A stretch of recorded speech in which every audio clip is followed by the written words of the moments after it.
నమస్తే నల్లా, ఎట్లున్నారు అందరూ? నేనైతే మస్తున్నా.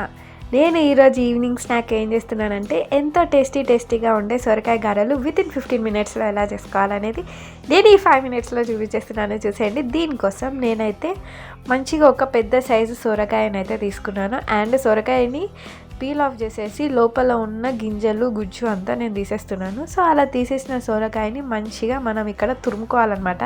నా దగ్గర పెద్దది లేదు, ఎందుకంటే నేను ఎక్కువ యూజ్ చేయను కాబట్టి. సో నాకున్న దాంట్లోనే ఇలా తురుముకున్న సొరకాయని అయితే పక్కకు పెట్టుకోవాలి. ఆ లోపు నేను దీంట్లో కావాల్సినవి అయితే తీసుకుంటున్నాను. నేను ఇక్కడ ఒక 2-3 పచ్చిమిర్చి సన్నగా కట్ చేసుకున్నాను. నేను అందులోనే ఒక 2 ఇంచు అల్లం, ఒక 2-3 ఎల్లిపాయ రెబ్బలు అయితే తీసుకున్నాను. అలాగే ఒక ఆనియన్ చిన్న పీసెస్గా కట్ చేసి పెట్టుకున్నాను. అండ్ నేను దీంట్లో అయితే ఒక రోట్లో నేను ఇందాక తీసుకున్న పచ్చిమిర్చి, అల్లం అండ్ వెల్లుల్లిపాయలు అయితే వేసుకొని మంచిగా కచ్చాపచ్చగా అయితే నేను దంచేసుకుంటున్నాను.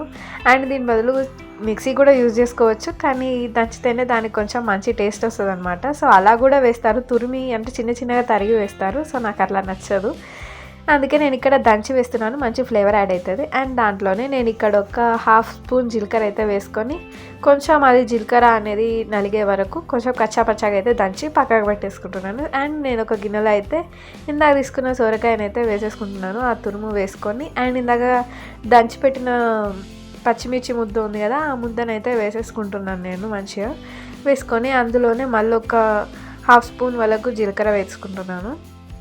జీలకర్ర కొంచెం మంచి టేస్ట్ యాడ్ అవుతుంది అనమాట. అండ్ సన్నగా తరుక్కున్న ఆనియన్స్ అయితే వేసుకుంటున్నాను. అండ్ దీంట్లోనే నాకు సరిపడా ఉప్పు అయితే వేసేసుకుంటున్నాను. నాకైతే ఇక్కడ 1.5 స్పూన్ ఉప్పు పడింది. ఇలా వేసుకున్న ఉప్పుని మంచిగా ఒకసారి అదంతా కలిపేసుకోవాలన్నమాట.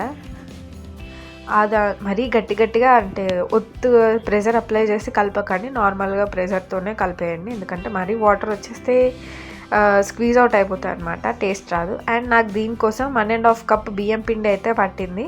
అది కూడా మొత్తం ఒకసారి వేసి కలపకండి, కొంచెంగా వేస్తూ కలపండి. అది ఎలా రావాలి అంటే గారెల కన్సిస్టెన్సీలో రావాలి. అంటే పిండి అనేది గారెలు మనం ఒత్తుకుంటాం కదా, చెక్క గారెలు, సో ఆ కన్సిస్టెన్సీలో వచ్చే వరకు తీసుకోండి. నాకైతే ఇక్కడ 1.5 కప్పు పట్టింది నేను తీసుకున్న 1 సొరకాయకి.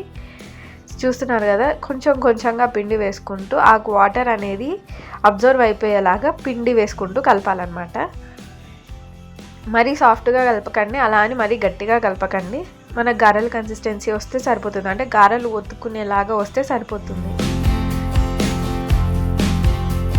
చూస్తున్నారు కదా, ఇలా ముద్దలాగా కొంచెం మనం గారెలు ఒత్తుకోవడానికి వీలుండేలాగా కలుపుకొని తీసుకొని పక్కకు పెట్టేసుకోవాలి.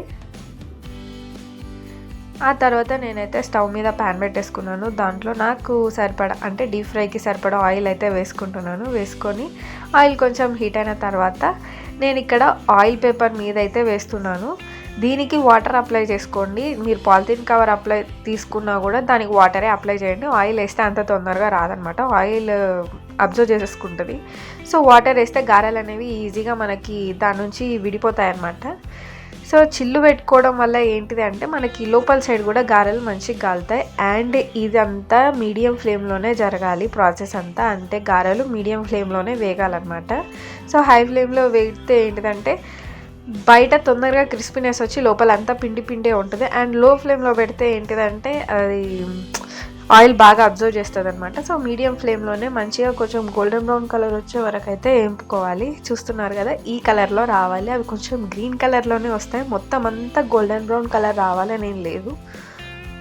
సో ఇలా కొంచెం గోల్డిష్ కలర్ వచ్చిన తర్వాత తీసి పక్కకైతే పెట్టేసుకోవాలి. సో అన్ని గారెలు నేనైతే అలానే వేసేసుకుంటున్నాను. ఇలా వేసుకున్న గారెలన్నీ తీసి నేను ఒక ప్లేట్లో అయితే పెట్టేసుకుంటున్నాను, కొంచెం టిష్యూ పేపర్ అయితే వేసేసి. ఎందుకంటే మిగతా ఆయిల్ ఏమైనా ఉంటే వచ్చేస్తుందని. సో దీనికి ఎక్కువ ఆయిల్ అయితే పట్టదు, మనం బియ్యం పిండి యూజ్ చేసినాం కాబట్టి. అండ్ అయిపోయినాయి, మన గారెలు అయితే రెడీ అయిపోయినాయి. చూస్తున్నారు కదా, హ్యాపీగా ఈవినింగ్ అందరు కూర్చొని హ్యాపీగా సర్వ్ చేసుకొని తినేయచ్చు అనమాట. అండ్ దీంట్లోకి ఎలాంటి చట్నీ అలాంటిది కూడా అవసరం లేదు, అన్నీ ఇందులోనే ఉంటాయి. అండ్ టేస్ట్ కూడా కొంచెం మక్కగారెల టేస్ట్ వస్తుంది మనకి. చూస్తున్నారు కదా, సో ఈ రెసిపీ నచ్చితే ఖచ్చితంగా లైక్ చేయండి, షేర్ చేయండి, అండ్ మన ఛానల్ని సబ్స్క్రైబ్ చేసుకోండి. అండ్ ఒకవేళ ఈ రెసిపీ ట్రై చేస్తే ఎలా వచ్చిందని మన ఛానల్లో కామెంట్ చేయండి. నేను ఖచ్చితంగా అన్ని కామెంట్స్ చూస్తాను. Thank you so much for watching this video guys.